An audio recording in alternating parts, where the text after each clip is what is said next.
This is the evolution of the modern human. Again, we'll try to get through this as quick as possible. I'll give you guys some tidbits, probably what you'll see on the exam. Most likely 3 to 5 questions coming from this PowerPoint. Um, Forgive me for mispronunciation of some of the words. As you'll see, they're very difficult. Objectives, explain the significance of bipedalism, the RDIP, again, the Ardipithecines and the Australopithecines. Butchered that. Evolution of the hominins. So this is important. The prosimians. Prosimians were the first primates to diverge from the primate line of descent. Over here, you can see a lemur, and a couple others are the A's, the bush babies, and the lorises. There's another classification called the anthropoids. These are going to be your what you'll see on Planet of the Apes, the Old and New World monkeys. Here, picture over here on the right-hand side of the screen is an example of a hominid. You can tell the prominent forehead and the low-set brows, which are very distinct to this group. But essentially, the whole class is going to consist of the primates, the chimps, the gorillas, and the orangutans. Again, this is an important point. Molecular evidence does suggest that humans and chimpanzees share a common ancestor. However, one of the most common misconceptions is that humans evolved from apes. You'll see an examination question that test writers like to write in order to be that one of the common misconceptions is that humans evolved from apes. The more correct explanation is that humans and monkeys share a common ape-like ancestor. So again, down here at the bottom of the screen. So when classifying, you saw in the objectives that we talk about the importance of bipedalism. And one of the main reasons that we care so much about bipedalism is one, for the evolutionary advantage. It allowed mothers to walk with their babies and provided safer transportation. And two, it allowed them to gather so much better berries or whatever that was at the bottom of the forest floor. But besides that, for paleontologists or those who study fossils, it served as a classification system. So down here, you'll see that in order to group hominids, and we said hominids were the closest primate relatives, in order to distinguish that from our Promisians and other lineages, we have these three things. So bipedalism, can they walk on 2 feet? And you'll see here on the right-hand side of the screen, we have weight-bearing versus grasping. And you can see that as they begin to evolve, they begin to develop longer forelimbs and hind limbs, which allowed them to walk upright. And then we looked at the shape of the face. You'll see later on in the Cro-Magnons that they had a much lighter skeletal surface than the older lineages. And you'll see the brain size. The brain size in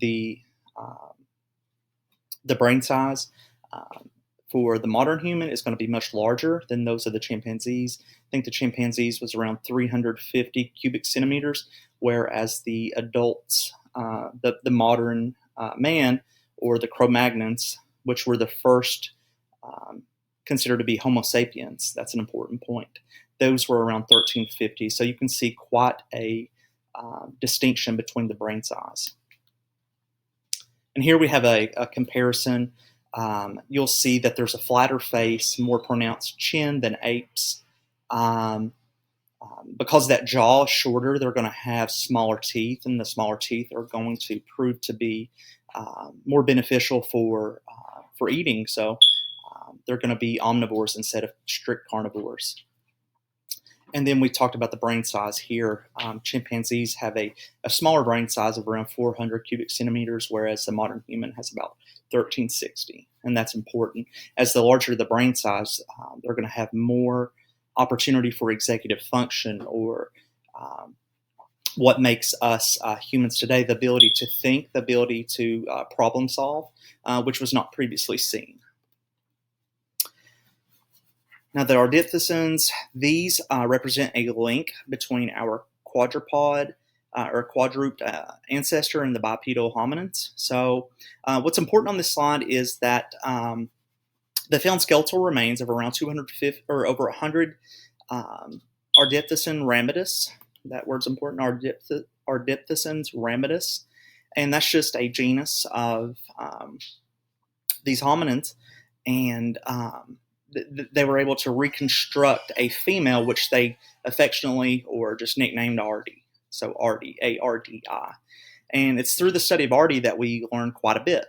So Ardi had similar features to that of humans and of more primitive, like an ape. Her brain size was less than that of a chimp, and it was smaller than a modern human. Her forehead was low with a heavy-set eyebrow ridge, right? So you're thinking, Shay, you said that she had a mixture of primitive features and human features. These all sound like primitive features, but she was missing a foot. She was missing a bone in her foot that was present in apes. So this was a sure sign that she was bipedal, that she was able to walk upright. She did have an opposable toe, which meant that she was able to both walk upright, but she was still able probably to grasp and swing from trees as well. So this was most likely developed just due to climate change within the forest. As the climate changed, so did the need to gather and to hunt. And so we talk about that here, actually. So bipedalism was thought to develop due to a dramatic change in climate, causing the forests of East Africa to be replaced by grassland. Bipedalism provided an advantage in caring for a helpless infant by allowing it to be carried by hand from one location to another. So we said there's two importance for bipedalism. One is for classification, and two was for survival, whether it be through infant survival, through transportation, or through foraging for food. Here we had the Australopithecines. They were famous for a reconstruction named Lucy. We won't spend a whole lot of time on this one, but this was a genus that first recognized human-like hominins. I guess that would be important. A genus that contains the first recognized human-like hominins. We talk about Lucy here, and we just see so many different features that are continuing to evolve that we come up with a term called mosaic evolution. And through these different lineages, we were able to see different body parts change at different times. They all don't change at the same time. So that term is mosaic evolution. This is the most widely accepted theory, and again, this is the most highly tested. So you might see this on a future exam. It's called the replacement model, or the out of Africa hypothesis, and it's exactly like it sounds. Modern humans evolved in Africa is the theory, and then they spread elsewhere. Now there is an opposing model. It's called the multi-regional continuity model, but it's not widely as accepted as the out of Africa hypothesis. And again, that's the one I want you guys to know, is that the first human was most likely formed in Africa, and from there they began to migrate. Your book says, I believe, around 130,000 years ago. And then they migrated into Asia around 100,000 years later. And we know this to be true due to the DNA evidence that's found. Again, within Africa, there is the most amount of mitochondrial DNA diversity present, and that's just due to the various mutations that have happened throughout the years. And again, if these hominins have been there for that amount of time, it just makes more sense that the older they are, the more mutations they will acquire. Therefore, this is most likely where they originated. And then we have fossil evidence, again, just dating, showing you timelines in terms of migration. So 130,000 years, they were in Africa. Then we began 100,000 years seeing them in Asia. And again, not really important, just included this for educational purposes, just to let you know that there is an opposing model that is not necessarily as highly accepted within the scientific community. And then we move on to Neanderthals. Neanderthals are kind of like a bridge between the more complex modern humans. These were hominins with a sturdy build that lived during the last ice age in Europe. They were named Neanderthals because of where they were found. They were in Neander Valley, Germany. And they originated 400,000 years ago, and they were present just until about 30,000 years ago. So, why did the modern day Homo sapien or human outcompete the Neanderthals? Why don't we have Neanderthals now? And the exact mechanism is not really completely understood, as most things aren't in science, but there's a few different theories. One could have been due to infection, kind of like whenever smallpox was introduced, you saw a large population of people begin to die. Could have been something along the lines of just a poor immune system that hadn't been exposed to a new infection. Another could be resource advantages. The modern day humans could have had better resources. Could have been they were more skilled at hunting due to that executive function, or it could have just been a depletion of available resources as well. Here's a picture of what a recreation of what they would have been expected to look like. And what's unique to them is the heavy musculature. And the Neanderthals actually have a very large brain. It's actually bigger than that of a Homo sapien. And it was thought that the larger brain was due to control the extra musculature that was present. And here's where we'll spend more of our time. And this is probably the more important of the two to know. The Cro-Magnons. So the Cro-Magnons were the first fossils to be designated Homo sapiens.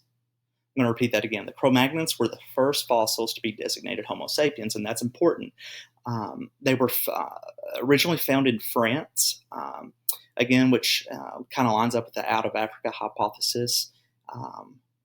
Humans entered Asia and Europe approximately 100,000 years ago. They reached Western Europe around 40,000 years ago.